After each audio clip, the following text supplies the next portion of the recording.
He can say what he want to say right now, that he's going to lose this fight. I would love to be the first one to beat him. Yeah, baby! The current champion, Jon Jones, against the former champion, Rashad Evans. He got that strong, so I got to go after it. Music, yeah. So this is music. Excellent music. Thank you.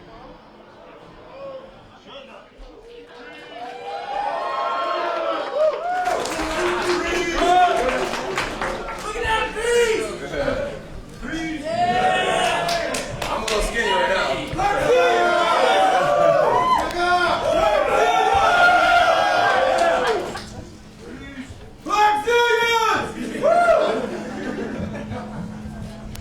How are you today? Thanks for coming out to Ventanas here in the Lucky Marietta District. My name is Kevin Priest. I'm with Phillips Arena. Wanted to welcome you to the UFC 145 press conference. Just wanted to thank everybody for coming out. Really glad to have the UFC back. We hosted UFC 88 back in 2008 and had a great turnout. The city of Atlanta really supported it. Glad to have it back. Now I want to introduce Andy Foster, the Executive Director of the Georgia Athletic and Entertainment Commission. Andy?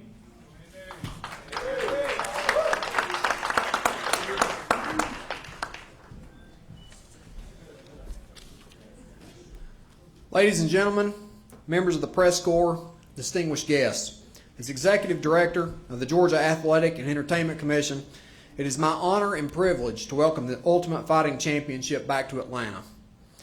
Georgia has a long and proud history in pioneering the sport we all know is mixed martial arts. The Commission is proud of our history in mixed martial arts and has developed an experienced corps of officials and inspectors to effectively regulate the sport. The Commission is thankful to be regulating such a large sporting contest that will provide jobs and economic impact to the citizens of Georgia. The UFC has already discovered what many who live here already know. Georgia has an advanced transportation network anchored by the Hartsfield-Jackson International Airport that allows for easy travel for fighters and fans. Georgia is the media center of the Southeast with headquarters of CNN, TBS, Cox Communications, and TNT, all based here in Atlanta. Atlanta is also privileged to have beautiful venues, including UFC host Phillips Arena. Georgia is also home of excellent barbershops, of which myself and UFC President Dana White share a barber. Georgia's geographical and infrastructure advantages, along with the knowledge and experience of state regulators, make Georgia the obvious choice when the UFC chooses to visit the southeastern United States. On behalf of myself, Chairman Geary, Vice Chairman Thompson, and Commissioners Kiker, Townsend, Biello, we welcome you again to Georgia for the fourth time and wish you a safe and successful event.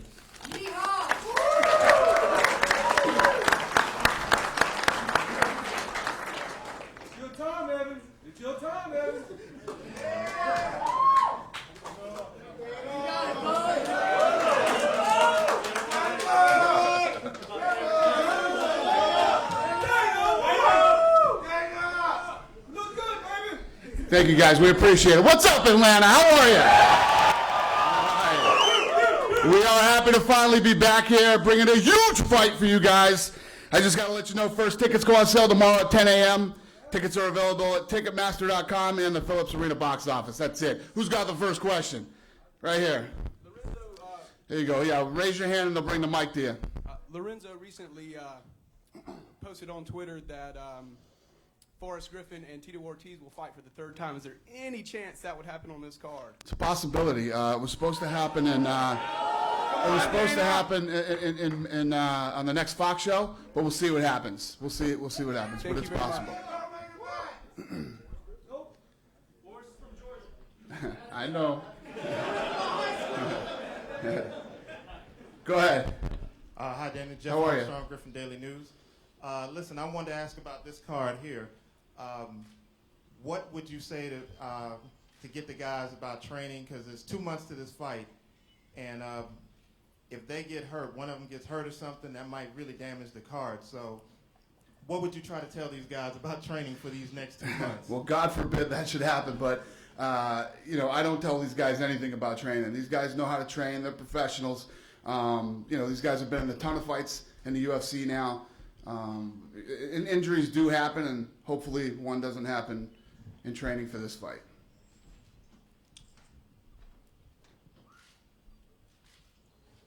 Hey Dana, Brandon with the Gwinnett Daily Post.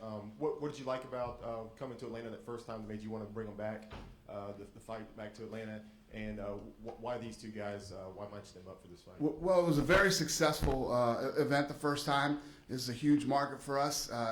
We've been traveling all over the world, going into all these new markets, and it was time to come back to Atlanta.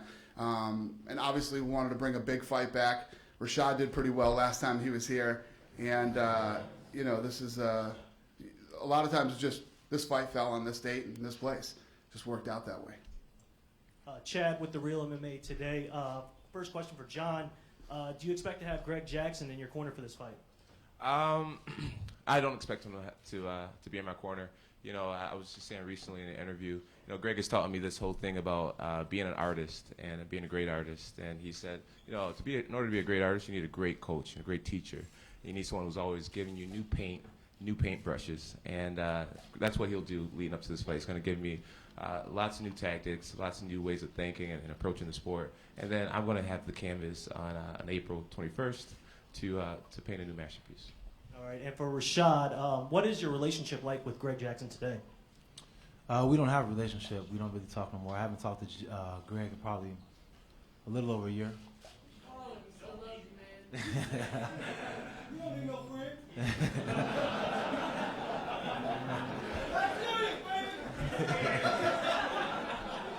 Who keeps saying that? Hey guys, Back there, go ahead. MobsterLobster.com. Pipe down, Peanut Gallery. We're having a press conference here. Yeah, Bob's the Lobster in the house. This question is for Rashad. Back at UFC 88, obviously Liddell was really hyped up. It was his fight to get back to the title. And Rashad kind of came in and played the spoiler and had his coming out party with a huge knockout. Right now, arguably, it's said to be Jon Jones' time right now. He ran through 3 former UFC champions in 2011, which is something that we have not seen done, I believe, in the UFC. So how does that, Jon, Rashad, how does this spoiler type thing coming into play here? For me, I'm not really, of course I'm going to play the spoiler, but it's not something that's on the forefront of my mind. I'm going to go out there and fight Jon. Me and Jon, we train together many times. I know what he's good at. I know what he's not good at. So I'm just going there and fight Jon like I would in practice and just let it all hang out. I know there's things that he's got better at, and I'm going to show him what I got better at. Yeah, I just have a really strong conviction, and I think conviction is stronger than belief. And I'm convinced that it's my time just to be here and to be champion for years to come. And when you believe, there's no reason to really speak about it. See, that's one thing that Jon doesn't understand. There's no such thing as time. It's just what is. There's been so many people like him that's always been the one. But that's a secret. There is no one. Anybody can lose any given day, and he's going to find that out.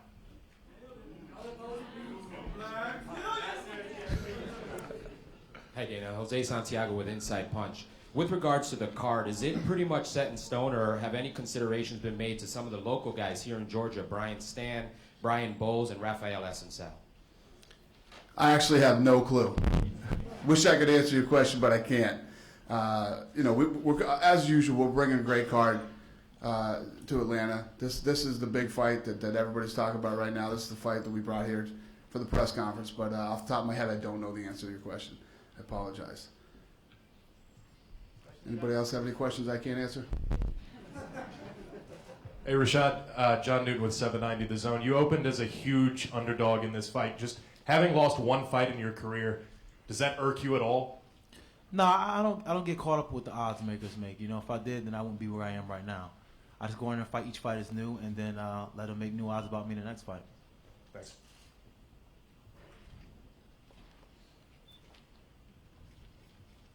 This question here is for both you guys, Bones and Rashad. Now, as we saw with the Carlos Condit, Nick Diaz fight, emotion can play a role with strategy. Condit didn't succumb to Diaz's play to get him emotional, and he ended up winning. You two have had a good history, and now you've got a soured history. So I want to ask both of y'all, what is it going to take to not let the emotions get in the way of the fight? I guess, Champ, we can start with you. Oh, thank you. Well, I think my emotions will be more in effect leading up to the fight. You know, I realize this is a fight that I cannot lose, and so my emotions will, make me train harder and make me study harder, make me focus on every little thing that I need to focus on. So, I think that my opponent will be in my head this fight, and I want him in my head because I realize when people are in my head, it brings out the best in me, and that's what I'm prepared to show. Rashad. What was the question again? Yeah. About the emotions. There's always emotions in each fight. You know, people say there's no emotion in a fight. They're not really, really in the moment and really at the fight. I am going to have to, just be a little bit conscious of it and just not get too carried away with it. But me and Jon, we competed against each other every and we always bring it every time we competed, even in practice. It was always like we've already been there before. So I'm thinking we're going to find our rhythm and just go at it like we always do. Like we used to do when, he wouldn't want me to take him down. I wouldn't want him to take me down. And we'll just go at it and just battle back and forth. So it's going to be the same thing. We got to do what we have to do. And I don't really care too much about him. He don't care too much about me, so it's going to make it that much funner. What if I do care about you?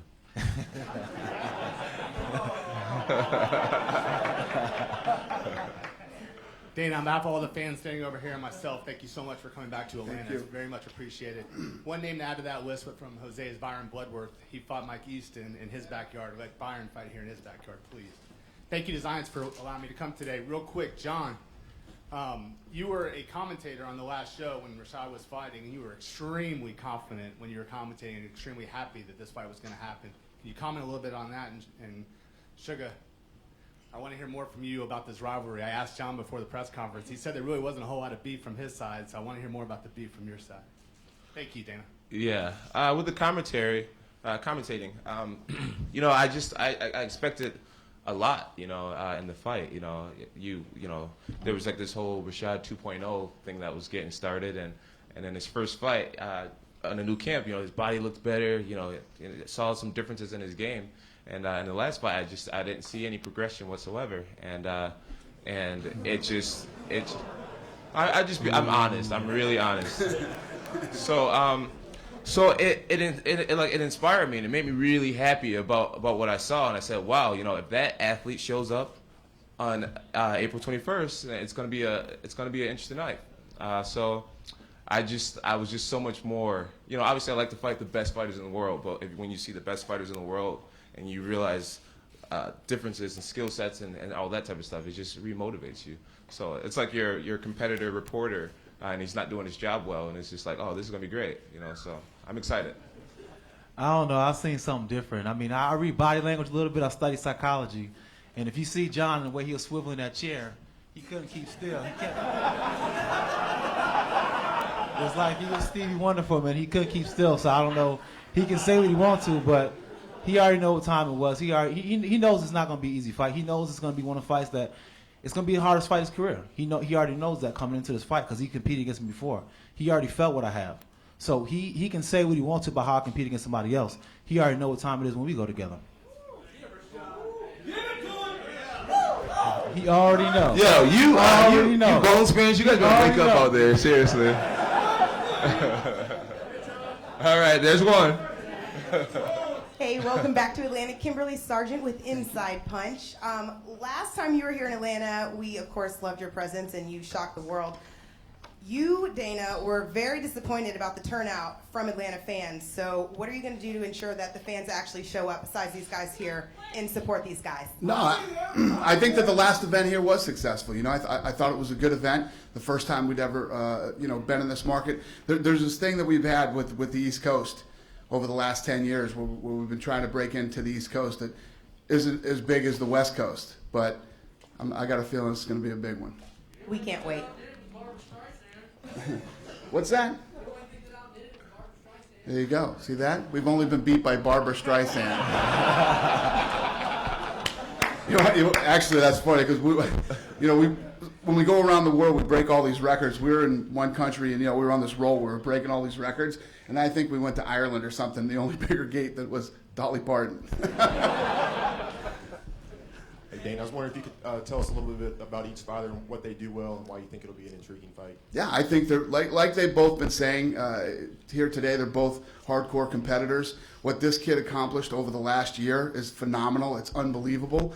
And Rashad, Rashad is what he's accomplished since coming off the Ultimate Fighter is amazing. These are two of the best guys in the world, and this is a very interesting fight. I love the fact that they used to train together. That they were close. They used to do the whole, we love each other, we won't fight each other. And here we are today, This is going to be a great fight. I'm excited for it.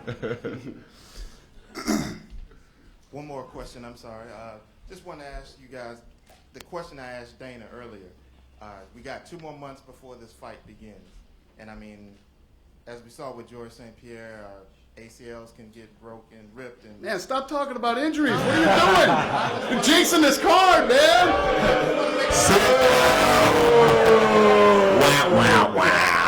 I just want to make sure that they're going to do whatever it takes. I want to see where this thing goes. All right, finish your question. I just want to make sure that they do whatever it. I mean, are you guys going to train even harder? Are you going to go a little less? I'm going to put you in charge of their training camp, man.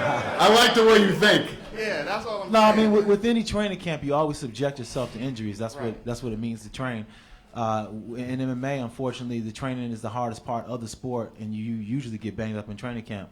But that means you just have to have smart trainers and just know your body and know when it's time to pull back.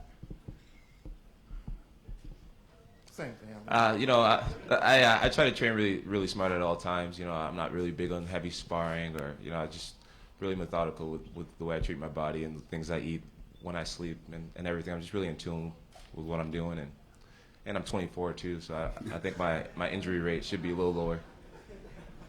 Lower than the old guys over here. Oh man.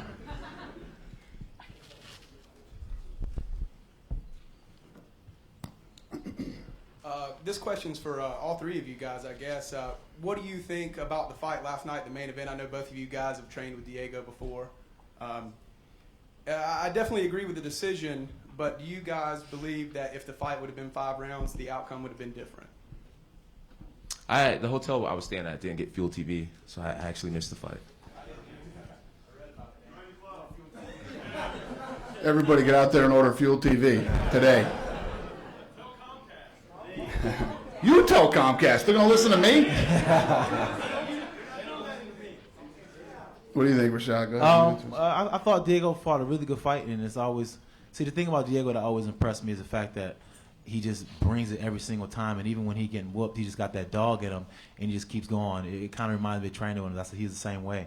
But it's hard to say if it would have went another few rounds, how he would have done. But I did see that he was catching steam, and I did see that he would have been hard to stop, especially if after he finished off that 3rd round so strong. So who's to say, what would have happened? Maybe Ellenberger would have decided to say, I'm going to try to put this guy away. Who's to say? But Diego did come on pretty strong at the end of the round. I agree with him 100%. Dana, this question concerns the fight card. The event in Montreal was postponed, so a lot of those fights have now been moved to this card here. Can you go into the thought process on that, and if there is going to be any changes, adding or declining fights that are already on this card? Yeah, thought process there was, this is awesome. We can move all these fights from there to here. But obviously, and the gentleman before asked, if we were going to get any local guys or whatever, and I'm just staring right here. You guys see Stephen Thompson right here in the front row. Wonder boy. So the answer is yes. We'll continue to add more fights, some local guys, and et cetera. Rashad, this question's for you. With regards to your last fight here in Atlanta, it was kind of your coming out party against, main event against Chuck Liddell, which you obviously won by knockout. Coming back to Atlanta, you won.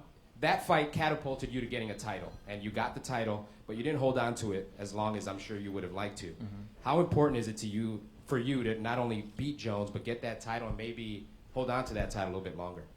It's very important to me. I'm not getting any younger. You know what I'm saying? And there's so many times that you get to even fight for the belt. And you know, if I get another opportunity, like I said, I'm going to win the belt and I'm going to hold on to it. It's good time for me to submit my legacy, and this is a perfect opportunity and a perfect chance for me to do that. You got it. You got it. This guy's so annoying. Oh my god. Hey, I brought a hype man with me.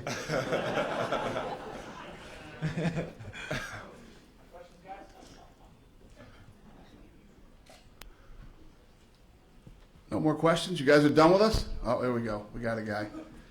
Hey, Danny, you've got two guys here that seem to like to smile more than they like to frown or be menacing, and yet you have built-in animosity for this fight. And I know you like to say, don't let it go to the scorecard. So I wonder if either of you guys can see yourself smiling at the end of 5 rounds on fight night.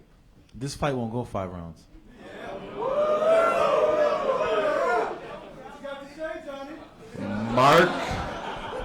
Mark his words.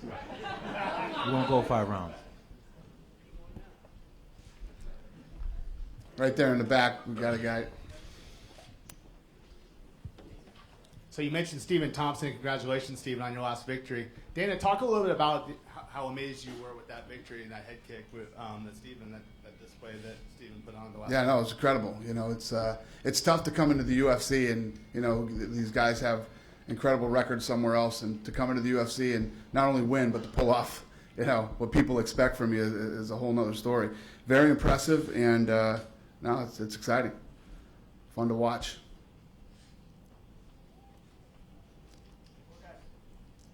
No, let's go over here into the wait. We gotta set the ground rules first. Don't ask me for shit. Yeah, eat, sleep. I will be tweeting tickets when I come back into town. We've been tweeting stuff here all day. Keep the questions to this fight here. Go ahead. Speaking, since Franklin McNeil was talking about injuries so much, if one of them happened to get injured, would you bring in Henderson? It's not Franklin McNeil. Close enough. He's waiting.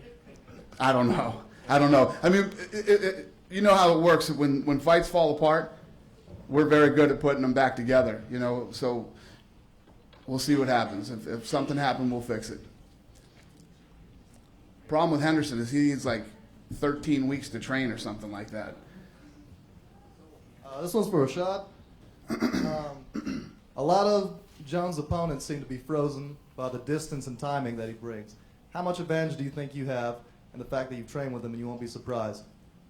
Well, I got a big advantage just knowing what he's gonna do and just knowing the range where I need to fight him at, just training with him and just knowing what he's good at, knowing where he likes to fight at. I already know what I need to do. So I'm not gonna get in there and get frozen and watching all of the beautiful stuff he throws. I'm just getting there and just mix it up, and we'll see what happens.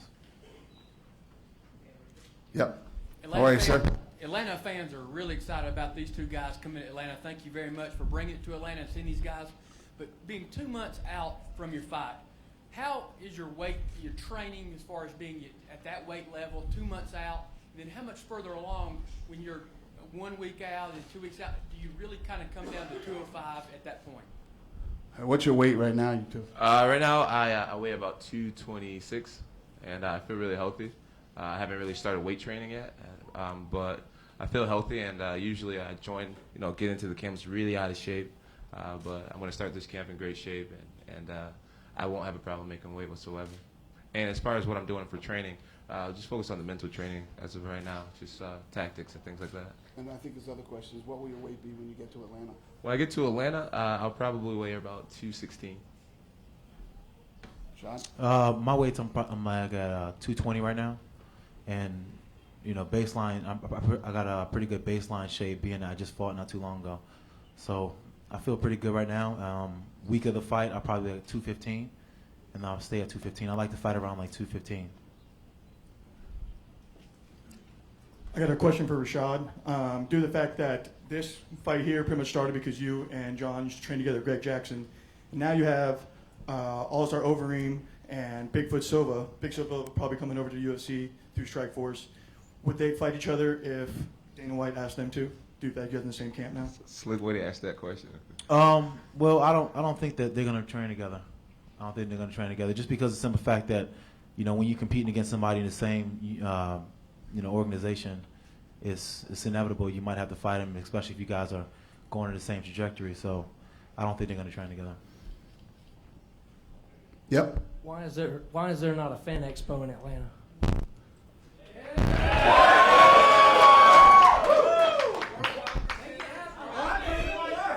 Looks like we'll have to bring one here, doesn't it? Guys are calling me out today, man. Let me see this.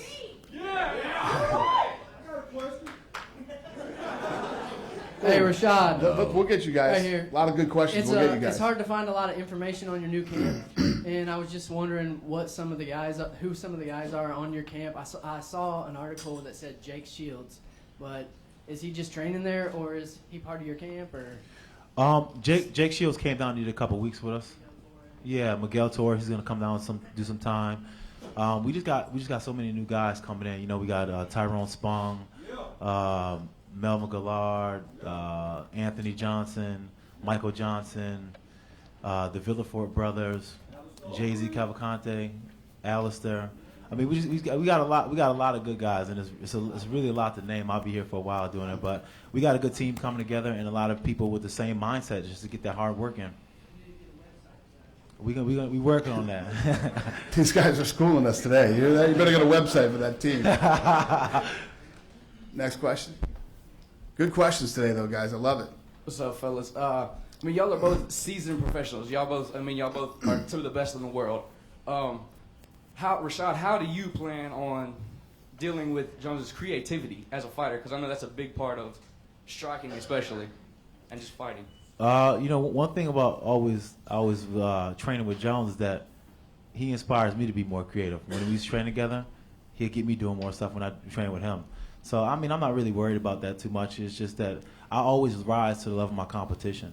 You know, he does something crazy, then I'll do something crazy. It's not nothing crazy to me, you know. Yeah, pretty much. I got a good hype man though. I need to get him tickets to the fight or something. Yeah, Bo Didi Brown over there. Go ahead, sweetheart. Hey, I'm Regina Trollman. Hi. They call me the godmother of Georgia MMA. Oh, that's awesome. Nice to meet you. I just want to let either one of you guys know that Knuckle Up Fitness is the premier MMA gym in Atlanta. That is one hell of a plug there, sweetheart. I love it. We're 20,000 square feet, and we'd love to have you bring your camp. Come on, relax. Bring your camp and come train with us. Okay, sweetheart. Thank you very much. Have a good day. That was an awesome infomercial. Hey. Hats up to you. What's up, man? How you doing, Pure Time Thomas Heaton? I want to know, Jones, if you can actually finish Rashad in the first.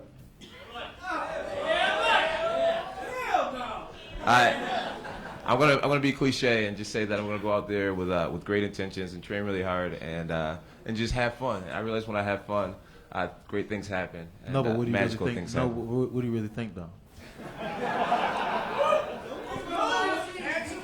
What do you really think? You remember what I told you? Yeah, I remember you told me, but I remember you didn't mean it though. Excuse me? You don't mean it. All right. You don't mean it. You don't mean it. Tell him what I said. He said, Rashad, I'm going to be the first one to finish you in the first round. Listen to him. And show Guys, everyone listen to him. I'm that, telling you. That you're overrated, and that you're John. What are you saying? He couldn't really speak too well at the time. The first thing he said is what he needs to think about. I remember being here when Rampage was doing the same thing, so it's just like I'm just saying what you said. You asked me to say what happened, and I'm telling you what happened. Okay. So I mean, I'm not trying to. No need to apologize. No, I mean, I'm not apologizing at all. Got one more up here. Okay, Dan. go ahead up there. Hey, how you doing? Hi. Just wanted to say, all the social media marketing you guys do, it's really well done. Impressed with the Xbox Live app and all that. Marketing the fight here. Thank you. Do a great job with it. What would you see your challenge being going forward? After the Fox deal and all that, to make the sport even bigger, like on a, just on a marketing level. Well, like I said many times, the next 2 years are probably more important than the last 10 years with all the new viewers tuning in and the new places we're going. But if you guys have noticed, we've started to take the production level up, and we're the bells and whistles guys. That's what we do. But at the end of the day, it's up to these guys. When they step into the octagon, I have no control over that. And one thing that has been consistent over the last 10 years is these guys deliver. Every time, we were on a roll of like 15, 16 fights in a row, people always say, I don't know how you're going to top that one, in every fight we did. So it's at the end of the day, it's all up to the fighters. We do all the cool stuff that I call bells and whistles, but it's up to these guys, and they always deliver. So we'll take one more fan question down here. This is for John. I know before fights, you usually go somewhere for a place of zen moment. And I do a lot of outdoor stuff around Atlanta, so if you need a spot, I just want to say. I'll get your card. I'll get your number. All right. Thank you.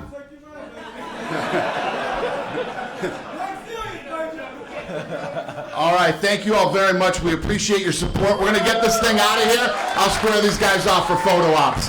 Thank you, Atlanta. We'll see you in a couple months.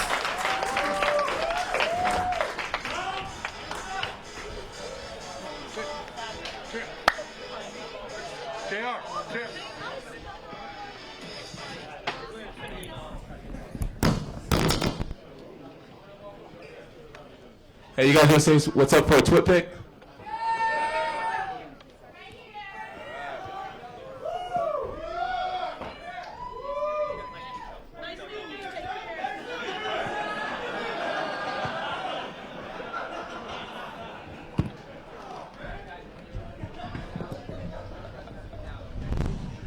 Actually, I will get one of you. Just you, too. I'm going to make a hashtag, Black Zillions. Pound Black Zillions.